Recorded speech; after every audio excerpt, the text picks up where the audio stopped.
Good morning, beautiful souls. I am so happy to have you back on the Sacred Roots podcast.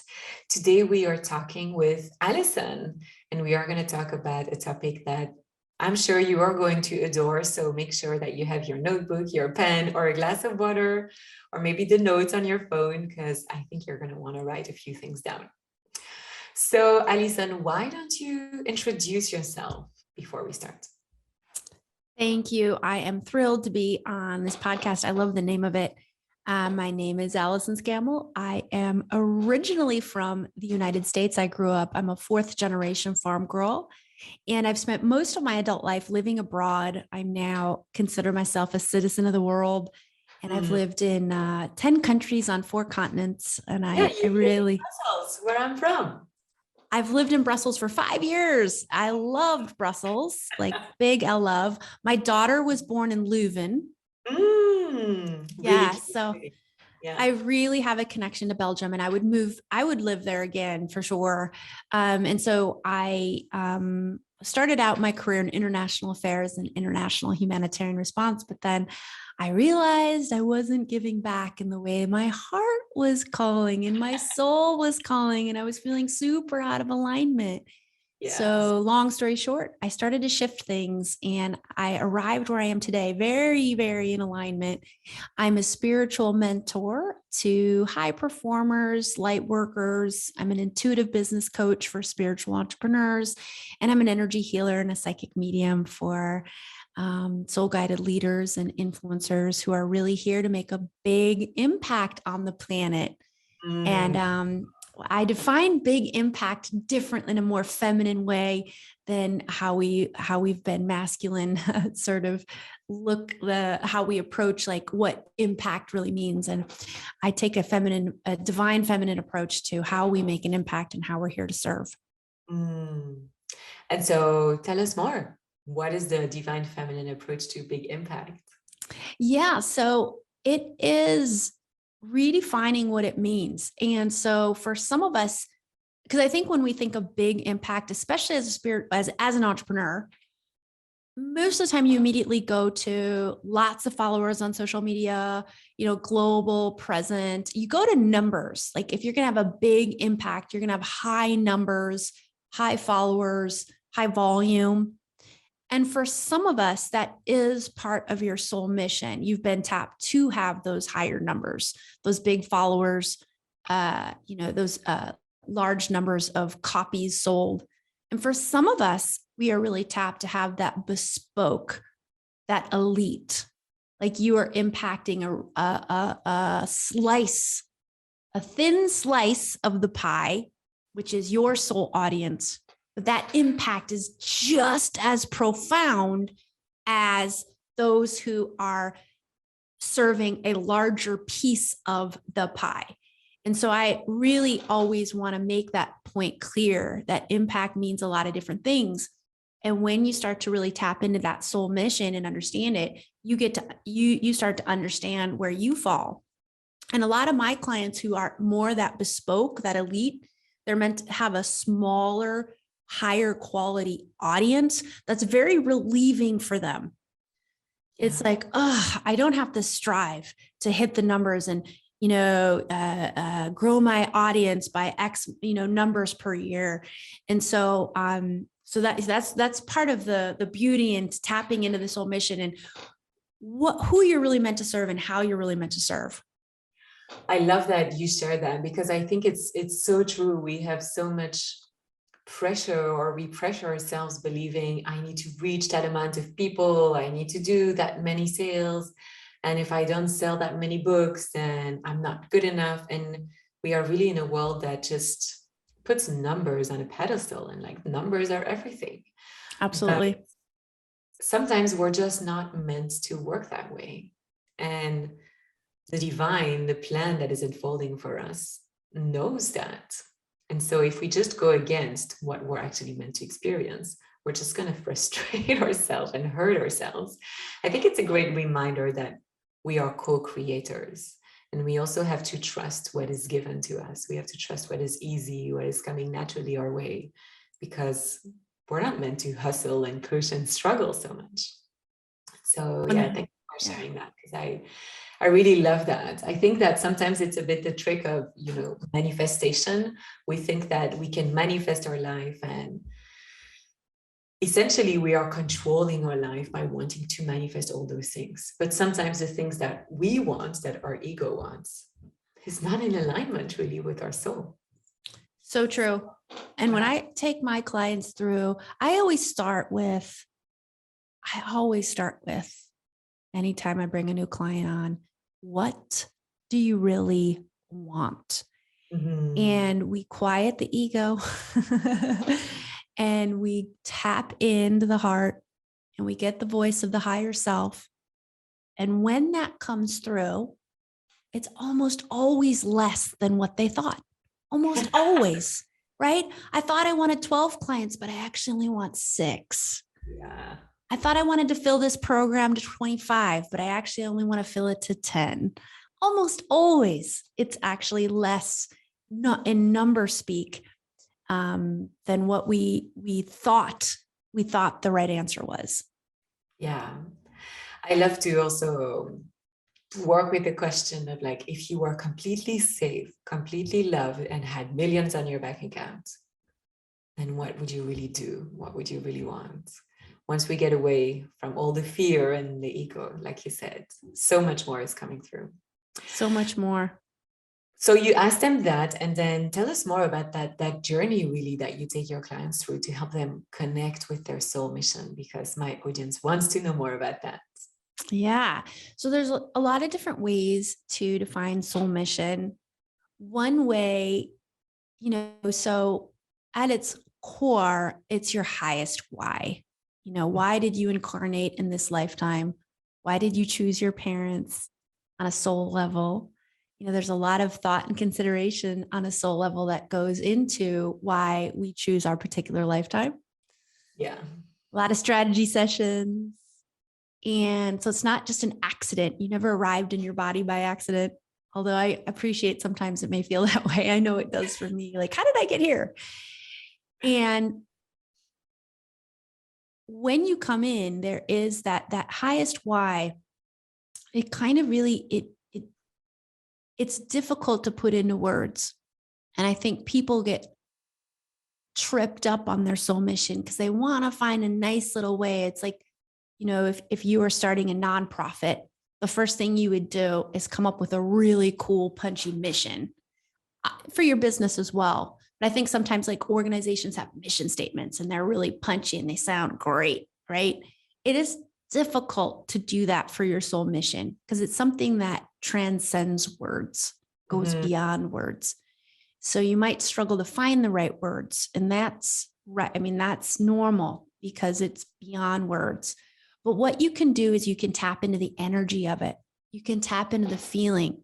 And sometimes words arrive that serve as guides that help you tap into that highest why. For example, in my experience, my highest why is all about truth. I mirror your truth back to you. I want to bring truth to the planet about who we are, how we're meant to be, how we're meant to co-create with the divine, how we're meant to heal, grow. So when I hear the word truth, that triggers me, that activates me, that empowers me, right? So you can find the words that really resonate. And what you're looking for is the energy frequency, that emotion that word triggers. And when you find that, like kind of recently, it came to me that I'm a mirror of truth. Those words came to me that's what I do for you. I mirror your truth back to you. So if you're second guessing yourself or saying, well, I couldn't possibly have such a big soul mission, I can mirror the truth back that say, yeah, actually you do. And your gifts are that big. I'm the truth. I don't have I don't have an agenda here. All I do is mirror truth. And when those words arrived to me, it was really empowering, really activating. And I knew this is part of my soul mission. This is part of my truth. The truth of my soul mission is I'm also, in addition to the other things, I'm the mirror. So starting, I like to start with people just exploring into that question, like, what is my highest why? When you take everything together and all the things and all the soul contracts, ultimately, what is that highest thing? that I am truly like, I chose this lifetime to do this, be this, experience this, so that I can heal, grow, and evolve to the next level of myself. And so that I can use my gifts to their fullest to truly give back to humanity and have that impact that I'm designed on a soul level to have. So it can be as simple as just asking a question, tapping into that higher self. I always say deep breaths, pivot down to the heart space, ask your heart, and the answer to this question will evolve and it will change. So it's a beautiful question to just be in the habit of asking from time to time, what is my highest why? I love that question because it's so simple, but also so powerful. It brings us back to really our essence. And I feel that when you journey with that question, quite often, you're going to have memories of things that happened when you were a child or a teenager, and you realize, oh, I was already like that. That already mattered to me. That was already important to me. It's just that I forgot. But if you're being asked, oh, think about your childhood and what was important to you, you're like, it's going to be much harder to actually connect with those moments. But when you remember deep down, what is sitting here inside of me, what is activating me, you realize I've always been like that in a way or another. And that's where you have confirmation of that being your truth. Yeah. Yes. So powerful. So true. And I have another way to approach soul mission, which maybe, so depending on where you are, you might find one approach more useful than the other. And this is another approach that arrived to me and I was like, oh my gosh, this worked for me. And that is defining your soul mission as the sum of your soul contracts. So what does that mean, right? So we have soul contracts that we agree to before we come into this body. And those are normally, not always, but those are the things that we're meant to heal, our deepest wounds that we are meant to heal, maybe relationships that we're meant to heal or to make right. A lot of people, especially if you've had a past lifetime where you've passed before elderhood, very often that people who leave that lifetime leave with regrets. Regret is a very common emotion, especially when you don't make it, even when you do make it to elderhood, but it's even more powerful when you have a past life where you've left that lifetime very early. And so often we have a soul contract to make sure that we don't have that regret again. So therefore, yes, we're healing from the regret, and we're also vowing to experience that thing that we never experienced in the previous lifetime. Like, we're not going to make that mistake twice, leave the planet with regret. So we are going to do the things that we said we wanted to do, feel the feels, heal the heals, learn the things, experience. And then every time we fulfill a soul contract, we are growing and evolving to the next level of ourselves. We're able to tap into higher energy frequencies. So you can think of your soul mission as the sum of all my soul contracts. Like, I'm here to fulfill all my soul contracts. So that's, I would not recommend saying, all right, I'm going to sit down with my pad and my pen, and I'm going to say, all right, how many soul contracts did I come in? And I'm going to write them all down and I'm going to figure them all out. It's a bit much for most of us to try to go down that rabbit hole. But how I approach it and how my guides and my divine guidance team has advised me to approach it is, what soul contract am I working on in this moment? What's calling me? Is it healing a relationship? Is it a wound inside myself? Is it a fear of being visible? Is it something I'm being called to learn? A state of being I'm being called to turn on? And that's where you can, in that exploration of my in this moment soul contract, you can start to really feel into how that is part of your soul mission. And so how do you identify a soul contract from just a normal or casual challenge or obstacle in our life? Yeah, that's a good question. So soul contracts are normally like the culmination, right? All the little wounds add up to something, right? It's all connected. It's all related. And even our minor annoyances are going to have a dotted line to a soul contract, which almost always involves some sort of healing, which means it involves some sort of wound. Yeah, something. Yeah. So normally, like even the minor annoyances, it's like all roads lead to a certain wound. So, it's you and I had the pleasure of interviewing on my podcast, and we were talking about wounds. We really dug into the feminine wounds. And you were talking about how that you use your emotions as a compass. And the emotions can also be used as a compass to a soul contract that you're working through right now. And so it's just, getting still, tapping in, and you can be in a complete state of neutrality.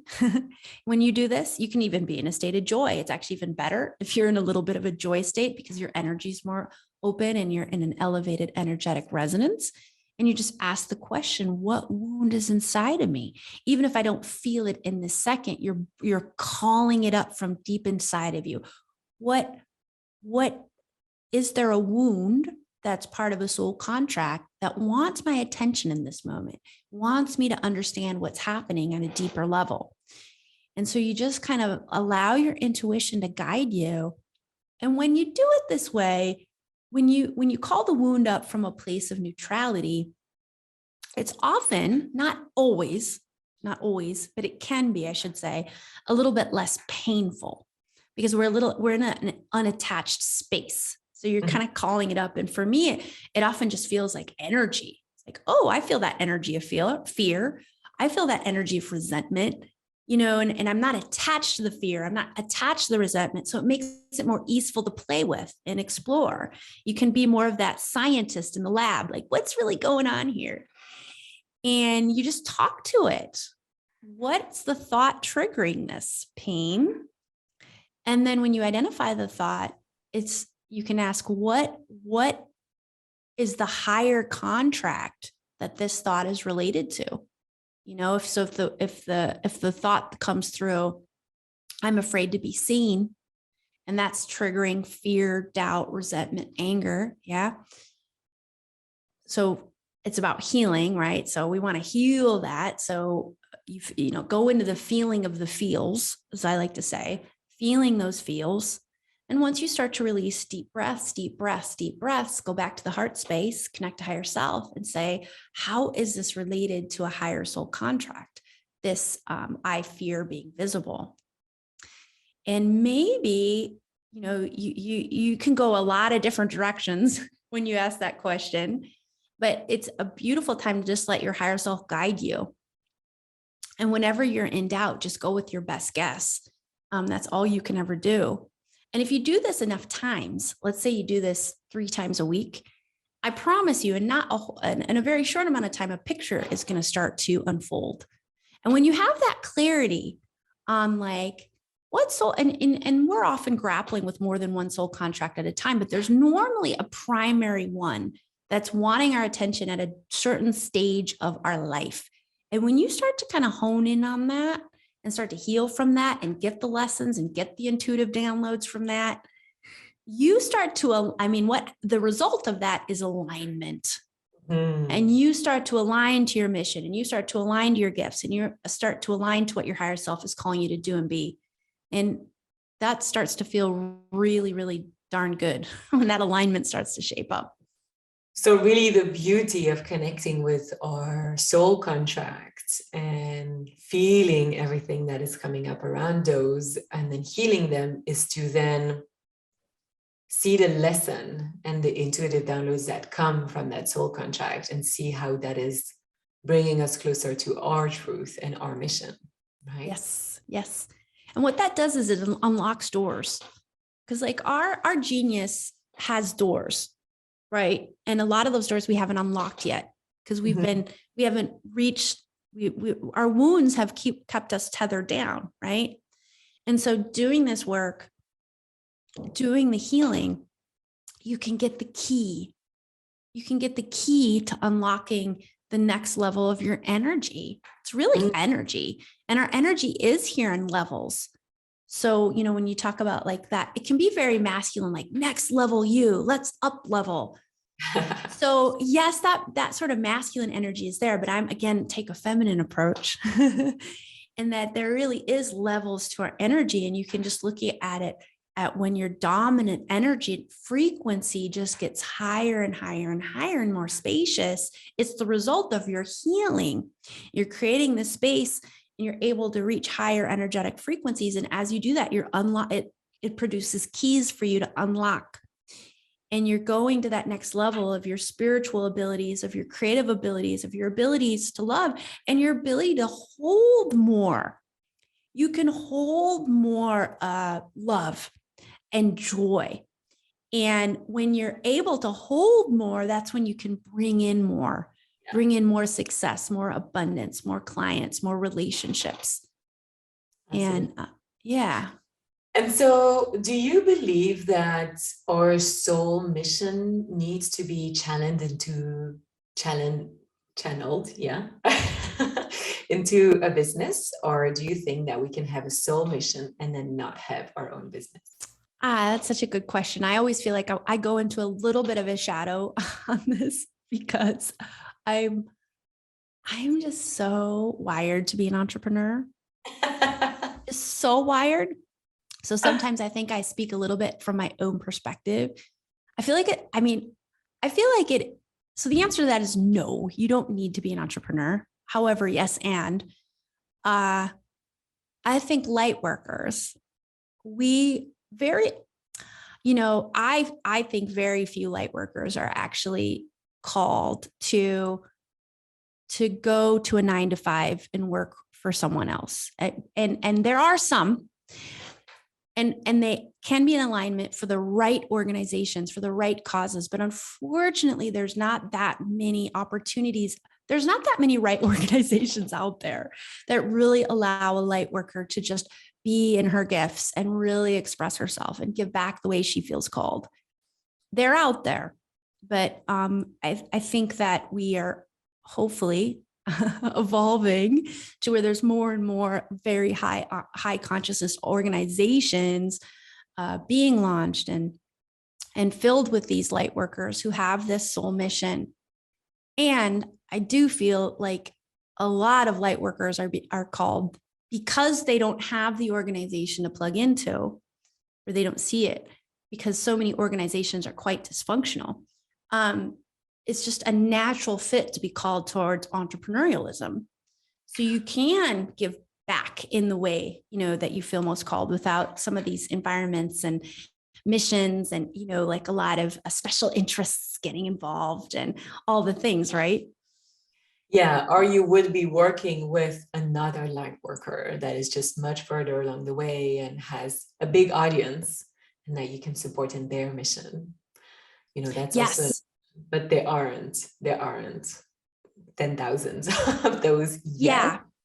yet. But I think especially in the service sector, among light workers who are being called to be coaches and healers and all those things, I think that is that is a growing trend, which I support. So that, let's say you're a coach and you're tapped to have larger numbers, to have that sort of, kind of grow more into the company, right? Instead of being like the solopreneur, because everybody's tapped to do different things. And so when you're called into that larger, I'm creating a company, you're going to need teams, you're going to need a staff, you're not meant to do it all by yourself. And you're going to need fellow coaches, fellow healers, fellow channels, fellow astrologers. And so if you're someone who's like, I'm called to this, but I don't want to do all the marketing myself, I don't want to do all this, and I would love to work with someone who does that stuff for me, I think that's a brilliant model. And I really hope, like that's a trend that I would love to see continue, where people in the service sector are hiring other light worker type people in the service sector to help, support them and help them grow and share their gifts. Okay. I think it's a trend that is going to keep evolving, and I'm really excited to see it grow. As for me, with the mystery school that I am opening in September, I can't do everything on my own. The vision that I have is very immersive. So I have called in 2 witch sisters that are healers, coaches, oracles, and they are going to support me in that adventure. And so that is actually really exciting to also work in sisterhood because it helps us heal our sister wound, as we talked about on the other episodes. Yes, absolutely. And I've got the same thing. Like I'm an energy intuition channel person. And I discovered a couple of years ago human design, which I love. And I know a lot about human design. I can help you align to your human design type. I can help you tease out your soul mission, like get greater clarity on your soul mission from your design type. But I'm just not the person called to like know that every in and out and do a deep human design reading for you. So guess what? I hired someone to do that. And she comes into my programs and she comes into my clients. And I love that. And I've been able to really help her get new clients and help her like her business, I feel like is taking off in part because of our partnership. Amazing. And I think that's just how it's meant to be. You Yeah. know, we're meant to be in this partnership, helping each other. And, you know, I think that's how we're going to get away from Facebook ads and Google ads, which no light worker feels good about giving Mark Zuckerberg money. It's just, you just don't, right? Nobody feels good about it. And so I see that as the future, these partnerships. And it was like you were talking about in the episode we just recorded. We should link these episodes in each other's. I'm going to link this episode in the episode you just recorded for mine, because I think they're really related. Yeah. You know, we were just talking about feminine wounds and how one of them is really thwarted us from helping each other as sisters. I'll help you grow your business. You help me grow mine. And when you get over that wound, let me tell you, I have seen it in my business, LA.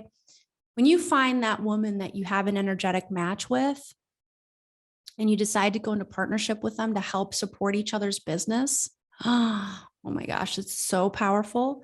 And you call in just the right clients with this joy and ease. And it's never like, oh, well, I called in more clients for you, or you did more effort, or, you know, it's not this like, zero sum game thinking. It's like, there's enough clients for everyone, and the right aligned client will filter into the right program for their soul needs.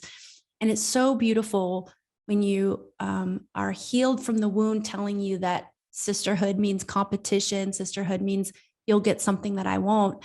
And you hear and you go to the truth. And the truth is sisterhood is here to be beautiful and connecting and loving and support each other and hold each other up.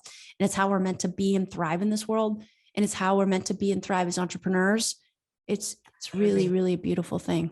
Absolutely. Yeah. Feminine energy is all about community, and women, we thrive when we are together and when we support each other. That's how we're like built really in our DNA. Yes. So I would love to go back about, you said you're using human design sometimes to help your clients connect with their soul mission.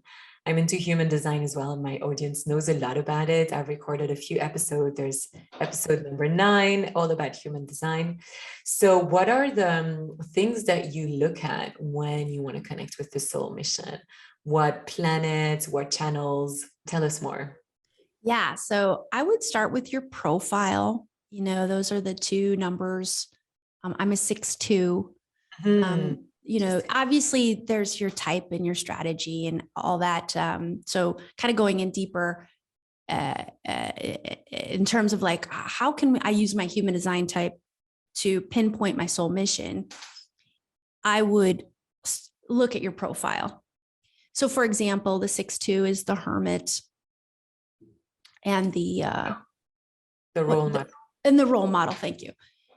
And so, you know, I'm meant to, you know, be in my little cave and then come out of my cave and be the role model of that, which I've just learned. And so like tapping into both of those energies for your profile is going to help you align to and get clarity on your mission. So I'm a role model, so I'm meant to be modeling. And so when I think about that, I'm meant to be embodying. And so what am I meant to embody? And, you know, you can keep asking deeper questions in. The other thing I would really look at are your channels that are connected. So your connected channels that you don't need another person to complete. And in that, you want to look at, are these channels, so there's 3 types of channels, right? There's the individual. So the channel that is meant to help people on the individual level, right? And then there's the channels that help the people on the tribal level. And then there's the collective. A lot of light workers have individual channels. So what does that mean? You're at the tip of the spear.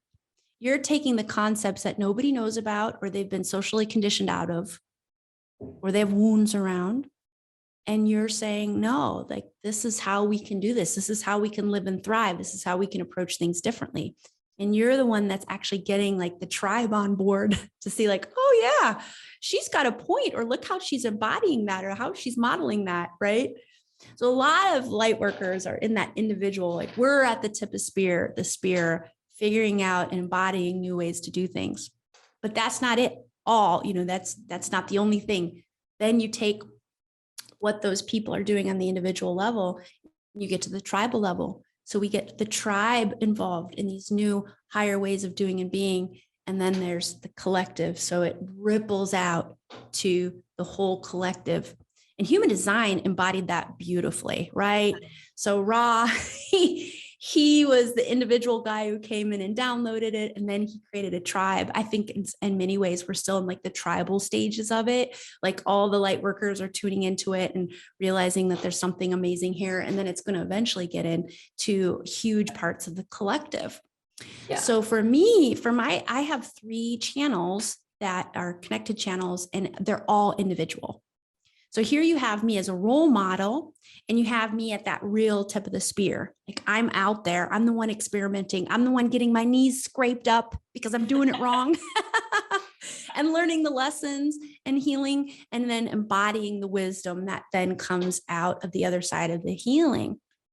So that really tells me about my soul mission. Like, I am meant to be out there, and it's going to be uncomfortable, and I'm not going to make everybody happy. Right.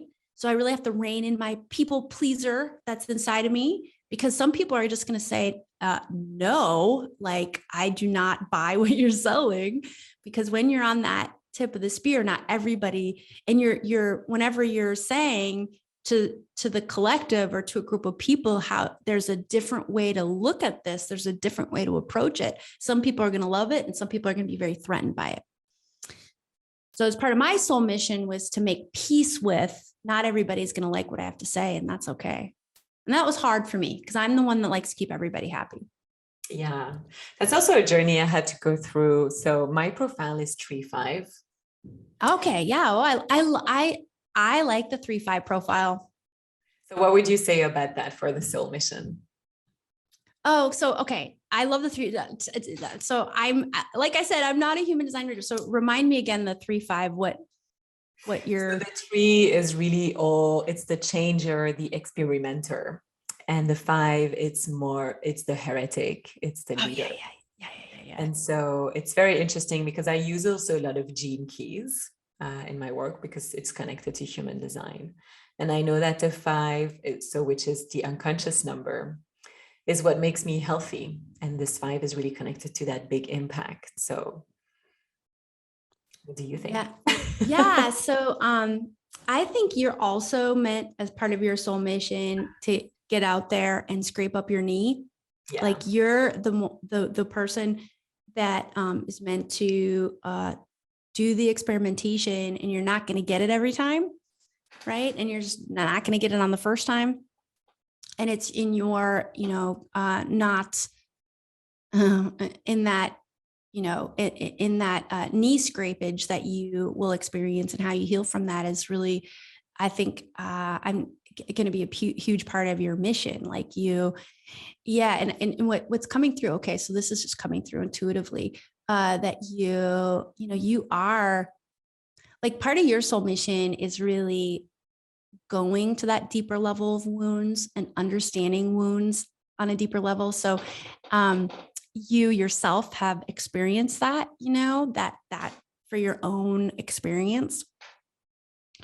And so for your soul mission, it's, and you're probably already doing this. I'm just sharing what's coming through intuitively, that it's like your greatest gift. Like, your greatest gift is your ability to heal deep into a wound for yourself and then help others heal deep into a wound. There's something like deeper that wants to come through right now about this. Yeah. So it's like the way you heal. So your healing is not surface level. Your healing goes deep. This is it. And because it goes so deep, like you don't just heal the top of the wound, you go right down into the root to heal. You have the ability to really be a ripple maker in the ripple effect. So when you heal one person, that is great for that one person. But that person is healed so deeply that she's now activated to heal others. And those people are then activated. So you're like part of your soul mission, you have like profound ripple making abilities. So you can look into like, okay, so am I meant to like ripple make with an audience of 100,000, or am I meant to ripple make with a really bespoke audience? That would be a good question for you, because you have such an impact on the one person and you activate her to such a level that the numbers are there, right? As it ripples out, but it may or may not mean that your core circle needs to be, because it's being created, right? So that's what's coming through for your soul mission as a ripple maker. Thank you. Beautiful. Yeah, I definitely. Is it landing? Oh yeah. I had chills when you were saying that. And I have definitely noticed that in my clients, they say, oh, my husband is changing, my family is changing, they are doing that and that, even though they would never have said that 6 months ago before we started working together. And so I have definitely noticed that. And it was also really beautiful. I did a breathwork session at a retreat a few weeks ago, and I went really, really deep into some anger and some sadness that I held. And I also tapped into some collective energy, and it was so powerful, also because I'm so comfortable sitting and expressing my emotions. It was really wild. And so I went so deep in my own pain and the pain of the collective that it activated everyone around me, and they all said, wow, you helped me go deeper within my own healing. And so I realized that actually my leadership is really all about leading myself, and how when I lead myself and I go deep within, I help others go deep within. And then the really fun thing is that my conscious sun, it's just a confirmation for you. My conscious sun in human design is the gate 48, which is the gate of depth. And your conscious sun is all about what you're here to give to others. Yes, it all feels completely aligned. Yeah, it's beautiful. Beautiful. And so like in a situation like this, you would want to ask, okay, so this feels like my truth. When it feels like your truth, it's part of your soul mission. And then you just want to ask, like, well, what way am I holding back my truth? In what way am I not allowing myself to go deep? Am I worried it'll be too much for the other person? So that would be when you start to tap into that mission, what roadblock do I have up, or even speed bump around it? And very often, like, our soul missions are so big and profound, we worry about being too big for our people. Yeah. We try to, make ourselves smaller for our people, even if it's like a client who, you want to serve deeply. So sometimes it's not just like making yourself small because you don't believe in yourself, although that's part of it. But it can be also just making yourself small because you're worried that the person on the other end wouldn't be able to handle it. And if you've called in the right client, they not only will be able to handle it, they need it. So like your people need, on a soul level, they need that depth. That's what drew you to them, or drew them to you.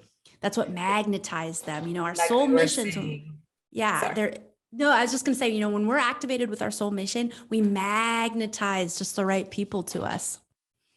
Yeah, I call those soul fractals.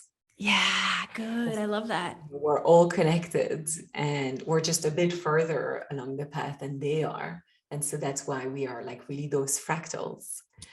And like we were saying in the other episode, it's funny to see how they are connected. It's really that question of what do I think is too much about me? What is too much of my me that I'm still keeping in, that I'm afraid of sharing? Yes. But like I always say, your too muchness is actually connected to your purpose, to who you came here to be. 100%. And on that note, the last thing I'll say about human design, and it's like kind of related to like when I first stumbled upon human design, you know, it points you to a lot of your shadow and your tendencies. You know, you tend to do this, you tend to do that. And I always thought like, okay, human design points me to my shadows, but now what? I always felt like, okay, now what do I do with these shadows? How do I live with them? Like, what does it really mean? And so our shadows mean a lot of things. And one way to really make peace with your shadow is, again, it's getting back to those emotions, is using them as the guide. And your shadows that you can, human design really points out beautifully where you have your tendencies to play so small or hold fears or hold back or whatever it may be. They guide you to your purpose. And so it's as simple as, you know, kind of reading through your chart. You know, if you haven't, you know, I do recommend going to a practitioner and getting your chart read at least one session. Yeah. And you can start to really notice a theme in your shadow, a theme. Like one of my themes is I don't know when enough is enough. So I tend to burn out all the time. Right. So what does this burnout tell me about my soul mission? And very often our light is just the opposite side of the dark. So part of my soul mission is to help women in particular realize that it doesn't need to be that way. You can grow a business from a place of joy, ease, love, magnetism, energy. Your business, your work in the world can give you energy. Oh, yeah. And it doesn't have to mean burning out again and again and again and again. So your shadow, sometimes it's just finding that shadow and flipping it. What does the opposite side of the shadow look like? And there's your gifts. There's your light. There's your, you know, giving you a further clue into your soul mission. Absolutely. And because you've done the deep work of going through the shadow, you have this gift after, which is your gift, your light, that you can then really understand at a deep level and take others through. I love it. Thank you so much, Allyson. This was so much fun. And thank you for channeling intuitive guidance for me. That was really, really generous of you. So for our audience that is listening to us, if they want to connect with you, work with you, find their soul mission with you, and get some intuitive guidance from you, where can they find you? Tell us about that. Yes. So I have a website, AllysonScammel.com. And if you head over there right now, I've got a free guided meditation. It's an energy upgrade meditation.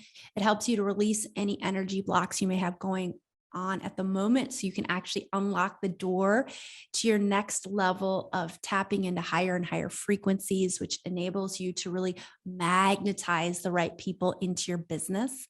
I have my podcast, which is a labor of love, called Soul Guide Radio, which is really similar to this podcast, dedicated to soul guided entrepreneurs and learning how to run a business from a place of joy, ease, love, and service. And the other place where I like to invite people in is to my closed Facebook group. It's called the Soul Guide Circle. I'm really known for my high value freebies. So I do lots of very, very high value classes. I do free intuitive readings. You know, I have really cool guests into Soul Guide Circle. So I invite you to join us leaders and light workers who are in service to each other and the planet. Amazing. Well, you're going to send me all those links and we'll put them in the show notes. Perfect. So thank you so much, Allyson, for all your wisdom, all your work, and all the ripple effect that you also do on the planet. Oh, thank you so much. It was a real pleasure to be connected with you today. Thank you.